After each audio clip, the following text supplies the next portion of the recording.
Last August, there was a shooting. If you don't know, you had to be hiding under a rock. A child was shot down by a police officer, and it sparked the nation. It's important because I believe that there's a lot of racial discrimination, racial prejudice. It seems like, us versus the police, they have a certain view of all of us.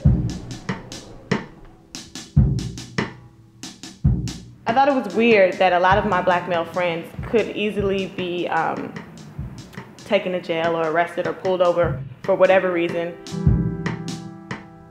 3 years ago, I started this project. It's called 50 Shots, Humanizing America's Most Hunted. And it's about black men and how they are perceived. I wanted to take the mugshots of friends of mine who were artists and comrades and different people that I enjoy. And I wanted to kind of contradict the idea of a mugshot because I know these people are good people, but sometimes people might not assume that they are good.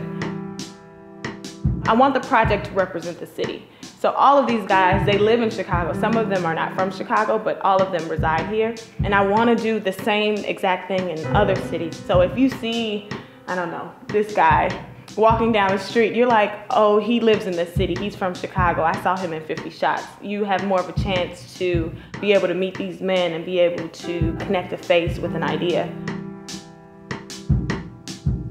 So it's important for me to do that same thing in other cities. So in St. Louis, I'll use men from St. Louis so that if you see them on the street, you can not run away or hold your purse closer. You can actually, say, oh, I saw him in a show not too long ago. He's a photographer. He likes eating popcorn. So I think it's important to connect the men with that city. This gives us an opportunity to use photos and to use art and imagery to say, yes, when you see me, you may think a certain thing about me, but I'm all of these things as well.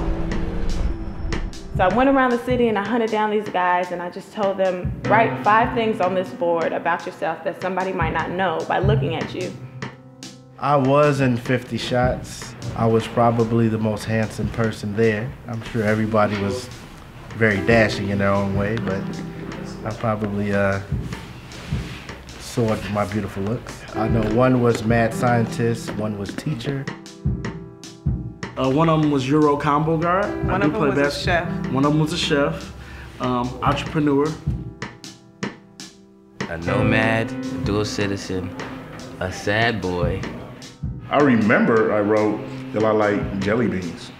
I remember that. It made me feel good. Maybe I should have wrote a little something more serious, but that's me, so.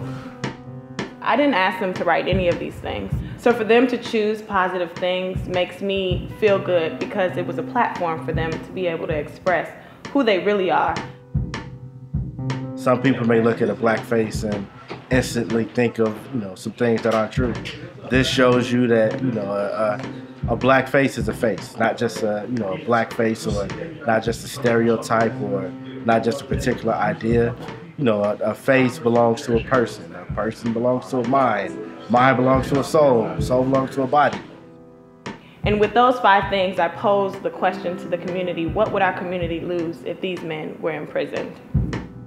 We're all building on the betterment of a city, and these are all the people that are doing all these wonderful things, and it's all positive. But if you look at these pictures on the news, these pictures are telling us that we're not positive, that we do nothing positive, that, it was nothing but positivity and love. And I think that was the greater message of, 50 Shots. It's just that, we have the ability to empower not only ourselves, but our community. And I think we've all been doing that in our own ways.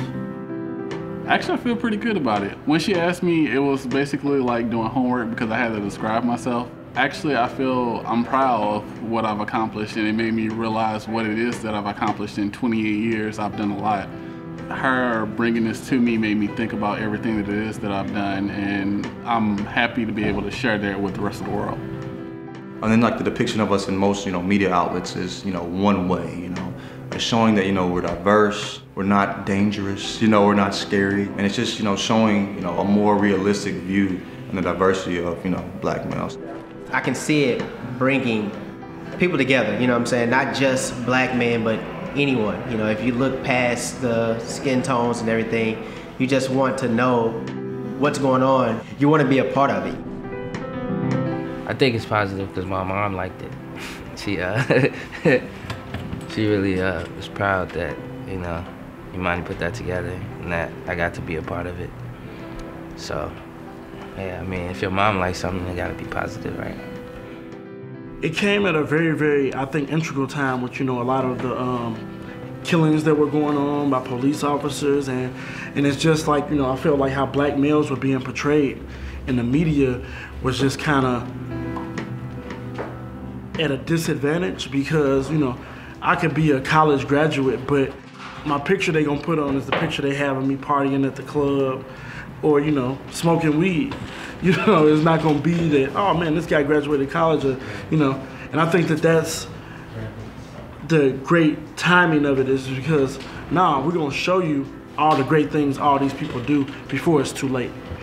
Before, you know, something bad happens to one of these people and people are trying to bring out their negative. Let's show the positive ahead of time. So.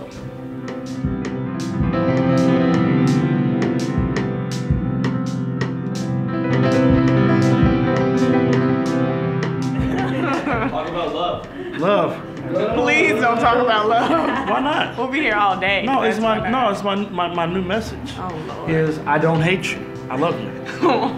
Everybody thinks people hate them. I don't hate you. I don't hate you. I do not hate you. I love you. I do not hate you. I love you. Everybody on planet Earth.